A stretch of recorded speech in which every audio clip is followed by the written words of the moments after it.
मेरठ शहर के मिश्रा सदन में छाई रौनक की आज बात ही कुछ और थी। बेटी की शादी की खुशी में पूरा घर नई नवेली दुल्हन सा दमक रहा था। घर के बाहर खड़ी बारात में दूल्हे के चाचा, फूफा, बहनें, बुआ सब ठुमके लगाकर नाच रहे थे। इसीलिए शायद जब सोने का कंगन पहने मेहंदी वाले हाथों ने पीछे वाले कमरे की खिड़की खोली और चुपके से बाहर गली में झांका तो किसी की नजर उस पर नहीं पड़ी। दरअसल वो कोई और नहीं बल्कि दुल्हन के जोड़े में सजी निहारिका मिश्रा ही थी। निहारिका ने अपनी नजर इधर उधर दौड़ाई और देखा कि गली में कोई नहीं था।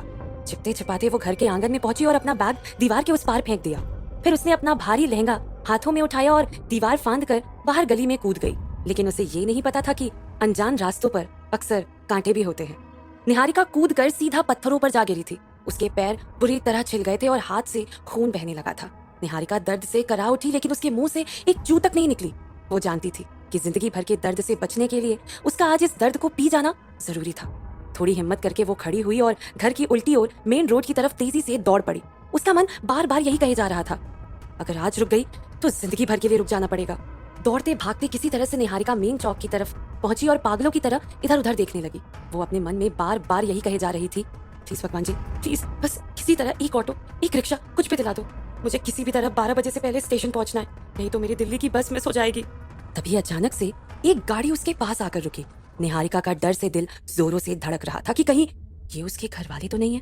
लेकिन उसमें से किसी अनजान आदमी को उतरता देख निहारिका ने लंबी सांस भरी, हाथ जोड़कर उससे कहने लगी, प्लीज मेरी मदद कर दीजिए, मुझे जल्द से जल्द बस स्टेशन पहुंचना है। आदमी ने उसका बैग उठाया और उसे गाड़ी में बैठने को कहा।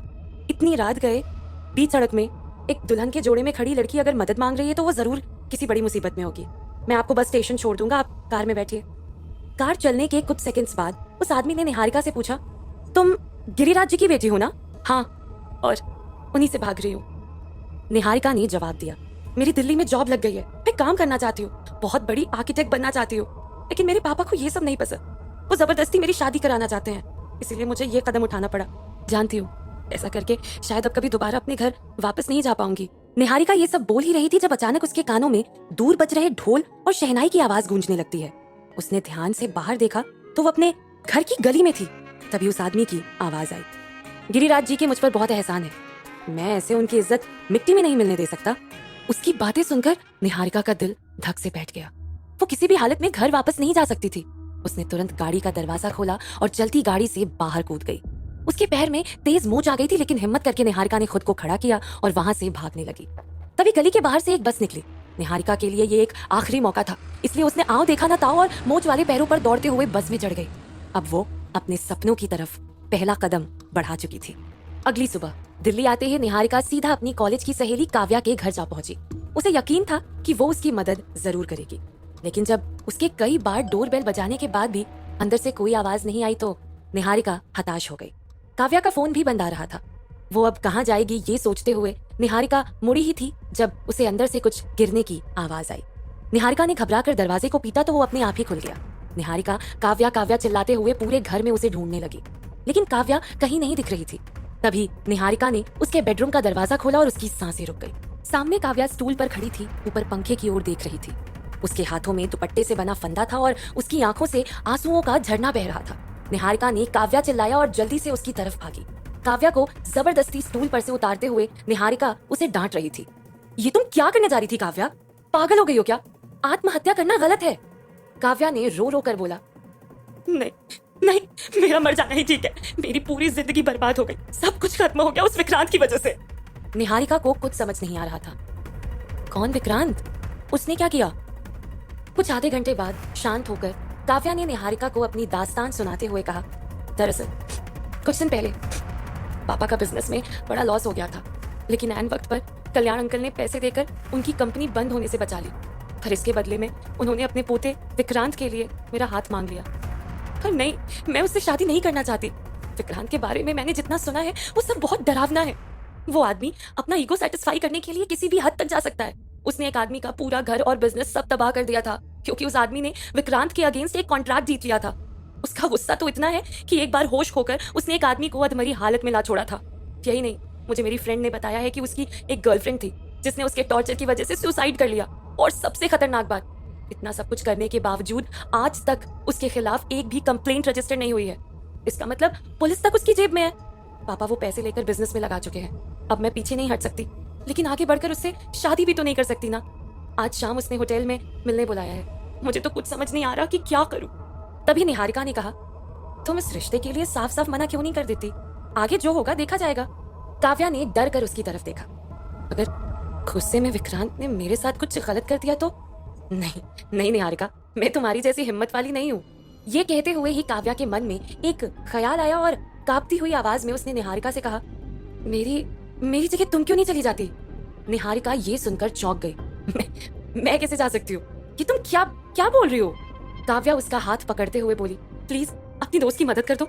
हम दोनों एक ही नाव पर सवार हैं, जहाँ हमें जबरदस्ती शादी करने के लिए मजबूर किया जा रहा है। तुमसे बेहतर मेरी प्रॉब्लम कौन समझ सकता है? बस तुम किसी तरह उससे मेरी जगह मिलकर ये रिश्ता तोड़वा दो। कुछ ऐसा नाटक कर दो कि वो खुद मुझसे शादी करने के लिए मना कर दे। पर मैं ये सब कैसे कर सकती हूँ? निहारिका को अब कुछ भी समझ में नहीं आ रहा था। काव्या ने उसे पुरानी बातें याद दिलाते हुए कहा, क्यों नहीं कर सकती? याद नहीं कॉलेज के फर्स्ट ईयर में कैसे तुमने उस लड़के को सबक सिखाया था? और फिर कल रात भी तुम सारी मुसीबतों से लड़कर अपनी शादी से भाग आई थी। तुम बहुत स्ट्रांग और हिम्मत वाली हो। प्लीज प्लीज मेरी मदद कर दो। उस हैवान से मेरी जान बचा दो। मैं तुम्हारे आगे हाथ जोड़ती हूँ। निहारिका ने उसका हाथ पकड़ते हुए कहा, लेकिन विक्रांत ने तुम्हारी शक्ल देखी है, वो मुझे काव्या क्यों समझेगा? काव्या ने मुंह बनाकर बोला, उससे घमंडी आदमी मैंने आज तक नहीं देखा। जानती है, उसने फोटो में मेरी शक्ल देखने को साफ मना कर दिया है। बोला कि फोटो में लोग बहुत फ्रॉड कर सकते हैं, इसीलिए आमने सामने ही मिलकर देखेगा। निहारिका का मन अब भी ये ड्रामा करने के लिए पूरी तरह राजी नहीं था। वो सोचने लगी, विक्रांत जितना भी बुरा आदमी क्यों ना हो, उसे ऐसे बेवकूफ बनाना सही नहीं है। और वो जितना डेंजरस है, कभी उसे इस धोखे के बारे में पता चल गया तो पता नहीं मेरा क्या हश्र करेगा। लेकिन मैं काव्या को भी तो निराश नहीं कर सकती। इस मुसीबत की घड़ी में जब मेरा परिवार तक मेरे साथ नहीं है, तो एक उसी ने मुझे सहारा दिया है। अगर मैंने कुछ नहीं किया तो कहीं वो फिर से सुसाइड? नहीं, मैं अपनी दोस्त की जान ऐसे खतरे में नहीं डाल सकती। और फिर ये काम इतना मुश्किल भी नहीं है। बस उस विक्रांत को इतना परेशान करना है कि वो खुद शादी के लिए मना कर दे। मैं काव्या के लिए इतना तो कर ही सकती हूँ। यही सोचकर शाम के करीब 8:30 बजे एक तरी सहमी निहारिका विक्रांत से मिलने होटल ब्लू मून के पूल साइड रेस्टोरेंट पहुंची। उसने लाउड मेकअप और चमकीले कपड़े पहने हुए थे। ये रेस्टोरेंट बहुत ही फैंसी था और इस वक्त भी यहाँ की सारी टेबल्स भरी हुई थी। इतने सारे लोगों को देखकर निहारिका एक बार के लिए सहम गई। वो जिंदगी में पहली बार ऐसा कुछ करने जा रही थी। लेकिन काव्या के बारे में सोच वो आगे बढ़ी और हिचकिचाते हुए चारों ओर विक्रांत को ढूंढने लगी। तभी उसकी नजर महंगा डार्क ब्राउन सूट पहने, आंखों में डिजाइनर सनग्लासेस लगाए, ऊंचा कद और गोरे रंग वाले एक बहुत हैंडसम शख्स पर पड़ी। वो रेस्टोरेंट के एकदम एंड वाली टेबल पर बैठा फोन में कुछ टाइप कर रहा था। एक पल के लिए निहारिका का दिल थम सा गया और वो बस उसे देखती ही रह गई। विक्रांत असल जिंदगी में फोटो से भी ज्यादा गुड लुकिंग था। अपने ख्यालों पर लगाम कसते हुए निहारिका उसकी तरफ आगे बढ़ी ही थी कि उसने विक्रांत की भारी आवाज सुनी। वो वेटर को डांट रहा था, जब तक मेरा फ्रेश लाइम सोडा ठीक से नहीं बनेगा तब तक मैं इसे वापस भेजता रहूंगा। अभी 3 बार भेजा है, आगे 30 बार भेजूंगा। Get it right? विक्रांत का गुस्सा और एटीट्यूड देख निहारिका समझ गई कि उससे ये गेम बड़ी सावधानी से खेलना होगा। मन के डर को साइड में रखकर निहारिका ने अपने चेहरे पर एक बड़ी सी फेक स्माइल सजाई और विक्रांत के टेबल के पास जाकर हाई पिच में बोली, हाय विक्रांत, आई एम काव्या। विक्रांत ने चौंक कर ऊपर देखा तो निहारिका आईज ब्लिंक करते हुए उसकी तरफ स्माइल कर रही थी। लेकिन विक्रांत का सारा ध्यान उसके अतरंगी पहनावे पर ही अटक गया था। ये देख निहारिका ने मन ही मन काव्या के मेकअप स्किल्स की तारीफ की। विक्रांत अब भी उसे हैरानी से देखे जा रहा था, इसीलिए निहारिका ने उससे कहा, क्या विक्रांत, मुझे ऐसे ही देखते रहोगे या बैठने के लिए भी कहोगे? विक्रांत तुरंत हड़बड़ा कर उठा और एक जेंटलमैन की तरह उसकी चेयर पीछे सरकाते हुए बोला, please Kavya, have a seat. Niharika seat पर बैठी और एकदम से विक्रांत के हाथ पर हाथ रखते हुए बोली, मैं ज्यादा लेट तो नहीं हुई ना? वो तुमसे मिलने के लिए पार्लर में स्पेशल फेशियल करा रही थी, पूरे 30,000 का, उसी में टाइम लग गया। एक्चुअली पार्लर लेडी ने मुझे इससे कम दाम वाले फेशियल के ऑप्शंस भी दिए थे, पर मैंने उससे कहा कि मुझे सबसे बेस्ट चाहिए और तुम्हें पैसों की चिंता करने की कोई जरूरत नहीं है। Vikrant will take care of it. वैसे तुम्हारे क्रेडिट कार्ड की लिमिट क्या है? विक्रांत को एक बार के लिए उसकी बात समझ नहीं आई। क्या क्या मतलब? निहारिका ने प्यार से स्माइल करते हुए कहा, नहीं वो मुझे पता होना चाहिए ना। अब शादी के बाद तुम्हारा क्रेडिट कार्ड मैं ही तो यूज करूंगी। शादी? किसकी शादी? विक्रांत ने दोहराया। निहारिका को साफ दिख रहा था कि उसके चेहरे की हवाइयां उड़ गई थी। निहारिका ने शादी की बात क्यों कही? उसके आगे का गेम प्लान क्या था? क्या विक्रांत निहारिका के इस अवतार को और देर झेल पाएगा? इनकी कहानी आगे कौन सा मोड़ लेने वाली है, जानने के लिए सुनते रहिए पॉकेट एफएम।